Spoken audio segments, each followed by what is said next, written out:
आपको ये पता है हमारे इस भारत देश में नेपाल के 5 रेजिमेंट बने हुए हैं।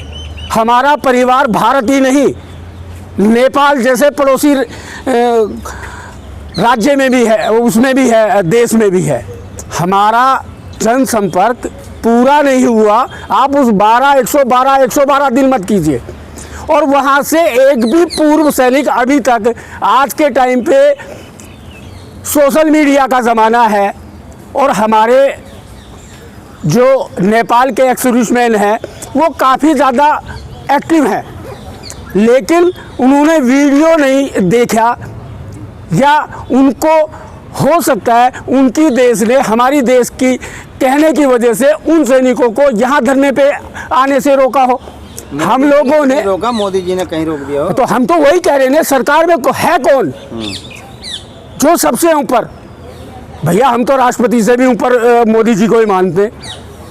तो हो सकता है क्यों नहीं आए, उस कारण का भी हम लोग एनालाइज कर रहे हैं। हम लोग कल जो है सोच रहे हैं उनकी एम्बेसी में लेटर लिखकर वहाँ पर एक्स सर्विसमैन के जो भी रजिस्टर्ड सोसाइटियाँ हैं उनसे कॉन्ट्रैक्ट करने के लिए कल लिखित में लेटर देंगे। सर मैं ये कह रहा हूँ, नेपाल के अंदर पूर्व सैनिक जो हैं लगभग कितने होंगे, उनकी संख्या क्या होगी? आप अंदाजा लगा सकते हैं, जिनके 5 रेजिमेंट हों। राजपूतों का 1 रेजिमेंट है या राज राइफल है, मिक्स है, लेकिन उनके 5 रेजिमेंट है नेपाल के जी। तो वो सोचने का विषय बना हुआ है। हम 112 दिन हर चीज़ों के पहलुओं को सोच समझकर एक एक कदम हमारे धरने की सक्सेस के लिए कर रहे हैं। कहीं हमारी ये विसंगतियाँ गिना जाता है, कहीं ये विसंगतियाँ कोई ईस्ट इंडिया कंपनी की तरह की कोई ऐसी पॉलिसी तो नहीं है जिससे इस देश के सैनिक का मनोबल गिराकर किसी दुश्मन देश को कोई फायदा हो रहा हो। सेना का मनोबल क्यों डाउन कर रहे हैं? 3% ऑफिसर को क्यों दिया? आप इसमें पॉलिटिक्स नहीं समझ रहे, इसमें बहुत बड़ा ये हो सकता है।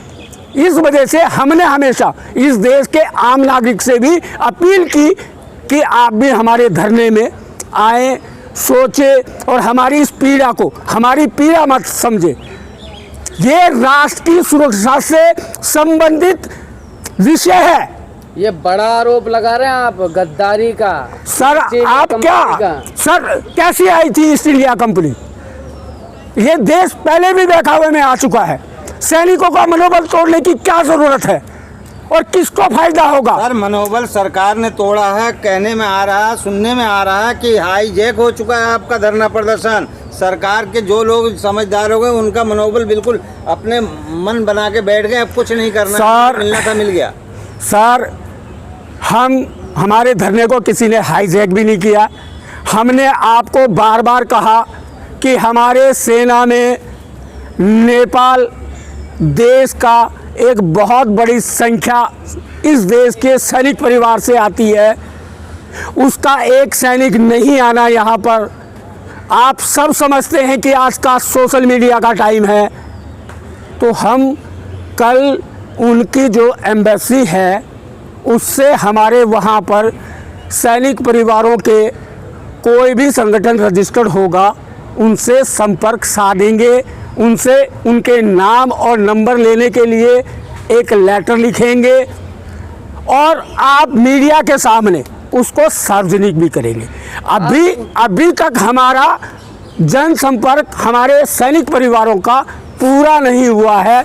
आप 112 दिन ना करें। ठीक है, 112 दिन नहीं बोल, लेकिन आप पूर्व सैनिक सिर्फ बोलते करते नहीं। आपने वादे तो बहुत सारे करे थे कि हम ये करेंगे, पार्लियामेंट सांसद का घेराव मैदान सर देखो जाएंगे, आप यहाँ सैनिक पूरा नहीं दिखा पा रहे। आप भी मुझे लगता है इस देश विरोधी किसी नीति से जुड़े हुए तरीके के सवाल पूछ रहे। एक सैनिक पार्लियामेंट क्यों घेरेगा? दुश्मन देश यही चाहता है कि सैनिक उसके देश के अंदर ऐसा करे, लेकिन हम उनकी इस चाल को समझ रहे हैं। अगर नहीं समझ रहे तो इस देश के प्रधानमंत्री नहीं समझ रहे, नहीं समझ रहे तो इस देश की सेना के जनरल नहीं समझ रहे, नहीं समझ रहे तो इस देश के पेंशन आयोग हो या जो भी आयोग है वो नहीं समझ रहे। नहीं समझा कि ये विसंगतियां किस कारण की, किस कारण भेदभाव किया, तो इस देश का अफसरशाह नहीं समझ पाया। हम समझ रहे हैं, हम उस चीज़ों की गंभीरता को लेकर बड़े गहन विचार विमर्श से आगे बढ़ रहे हैं। ये विसंगतियां राष्ट्र की सुरक्षा से संबंधित भी हो सकती है, इसलिए की गई हो।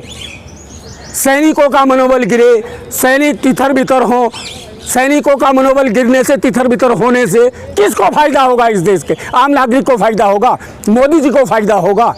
हाँ, कोई उससे मिला हुआ हो तो दुश्मन राष्ट्र को फायदा हो सकता है।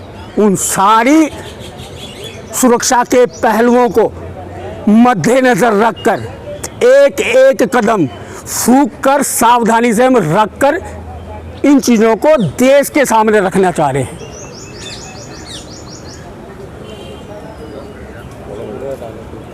इसलिए आप लोग निश्चिंत रहिए और आप लोगों को जो सांकेतिक धरना का जो है अगला जो स्टेप होगा हमारा, जिस दिन नेपाल के सैनिक परिवारों से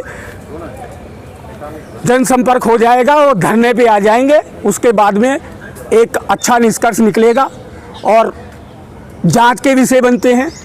ये विसंगतियां ऐसे ही नहीं हुई है। सर एक सवाल ना, ये आम नागरिकों के जो युवा हैं उससे है कि मतलब आप किस तरीके से चाहेंगे कि इसमें किस तरीके से आम युवा जो है वो जुड़े, क्योंकि आज जैसे हमने देखा है, आज केजरीवाल जी की रैली भी हुई है रामलीला मैदान में और उसमें युवाओं ने भी बढ़ चढ़ के भाग लिया है, तो आपके साथ जो युवा जुड़े वो कैसे जुड़े, थोड़ा आप बताएं। देखिए, युवाओं को राजनीति की बढ़ चढ़ कर सब्सिडीज़ों की जो बातें की जाती हैं उनको थोड़ा दरकिनारे करना पड़ेगा। वो सब्सिडीज उन युवाओं के लिए वो वाला जहर है कि रात के अंधेरे में बोरी आटे की लूट के ले जाए और दिन के उजाले में उसमें से 2 किलो आटे की पूड़ी बनाकर उन युवाओं को खिला देना। इस वजह से हमने कहा ना, हम उन युवाओं से भी अपील करते, हम इस देश के हर नागरिक से अपील करते कि ये विसंगतियों का, पेंशन की विसंगतियों का ही विषय नहीं है, इस देश की सुरक्षा से संबंधित विषय है। इसलिए हमारे धरने में अपनी उपस्थिति दर्ज करवाएं। इसलिए मैंने जब भी कभी आपके सोशल मीडिया के माध्यम से कभी भी बाहर आपके सामने आने का ये रहा, तो मैंने हमेशा वो चीज़ों को रखा है। अच्छा, अंत में भगवान साहब जनता से क्या कहना चाहेंगे, क्या मैसेज देना चाहेंगे? भाई, हमारी बातों को, इस देश की सुरक्षा की बातों को, हर चीज़ों को समझकर, अगर ये देश समझता है कि हमारी पेंशन की ही विसंगतियां हैं और अगर इस देश का सैनिक को कमज़ोर करने से इस देश का किसका हित होता है, उन चीज़ों को समझकर, क्योंकि इस देश का हित तो होगा नहीं अगर सैनिक कमज़ोर होगा, उन चीज़ों की गंभीरता को समझकर हमारे और उनका तैयारियां करना बहुत ज़रूरी होता है। जो अभी खड़क का धूप है, 112 दिनों में वो एक भी तैयारी आपकी पूरी नहीं हुई है। ऐसे नहीं है। देखो, जंतर मंतर के अंदर का जो अनशन के ऊपर अगर साथ देने वाला जो बात है, उसी के लिए हम लोगों को, इसके जो कमेटी जो बना है, हम लोगों को कुछ सोच विचार करना पड़ता है। दूसरी बात है, हमारा एक फेडरेशन बना हुआ है, अभी फेडरेशन ऑफ वेटरन ऑर्गेनाइजेशन बना हुआ है।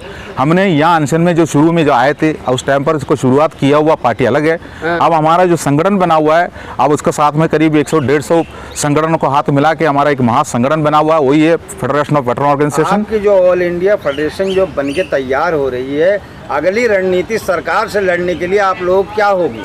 जब उसका रजिस्ट्रेशन काम पूरा हो जाएंगे, वो सरकार से ये हो गया समझ लीजिए, होने के बाद सरकार के पास एक लेटर भेजेंगे, हमें वार्ता के लिए बुलाने के लिए बोलेंगे, संगठन का संज्ञाबल देखेंगे, अपना सरकार हमको वार्ता करने के लिए हमको मौका देंगे।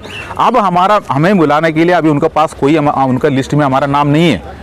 जो सरकार का पास जो लिस्ट बना हुआ है, उस लिस्ट में, मौजूदा लिस्ट में हम लोगों का जंतर मंतर में जो बैठा है किसी का नाम नहीं है, ना कोई कपिल सियानी का नाम है, ना कोई गोपाल कृष्ण का नाम है, ना राठौर साहब का नाम है। जो कि पूर्व सैनिक है, ये क्या कम है? उसके लिए भी स्पेशल नहीं, ऐसे नहीं है। उसके लिए वही तरीका होता है, आप लोगों ने जो बोला है, अल्लाह बोल, जो नहीं तो पार्लियामेंट घेराव करना, या नहीं तो रेल रोकना, ये सब चीजें होता है। कब घेरोगे? लेकिन ये सब चीजें करने के पहले हमसे ये पूछेंगे ना, आप है कौन? तो हम लोग अपना संगठन बना दे, संगठन बनाने के बाद संख्या बल के हिसाब से संगठन बना के उनको दिखा दे, बातचीत करने के लिए हम उसको लेटर भेजे। अब उसके बाद उन्होंने अगर मान लो आप बातचीत के लिए आपको हम नहीं बुलाएंगे, उसको उन्होंने अगर फाइनल जवाब देता है तो फिर आगे का रणनीति देखना है, जो कि हम लोग कोई ऐसे राजनीति पार्टी नहीं है। हम लोग ये देश का जो सेवा करके आए हुआ है। आज देश का किसी ने आग लगाए तो आग बुझाने वाले थे हम आग लगा नहीं सकता है, लगा हुआ आग को बुझा सकता है। तो हम लोगों को भी कुछ योगदान है जो अपना देश के साथ में। ऐसे नहीं है हम लोग अपना एक पर्सनल काम के पीछे आके हम कुछ भी नुकसान कर दे, आम जनता को परेशान कर दे। उसका तरीका है, वो तरीका के हिसाब से हम लोगों ने अपना जो रणनीति बनाया हुआ है, हमारा संगठन बना हुआ है। संगठन का आखिरी जो काम चल रहा है वही है उसका जो अपना रजिस्ट्रेशन काम जल्दी हो जाएंगे। उसका जल्दी होने के बाद सरकार के सामने हम लोग अपना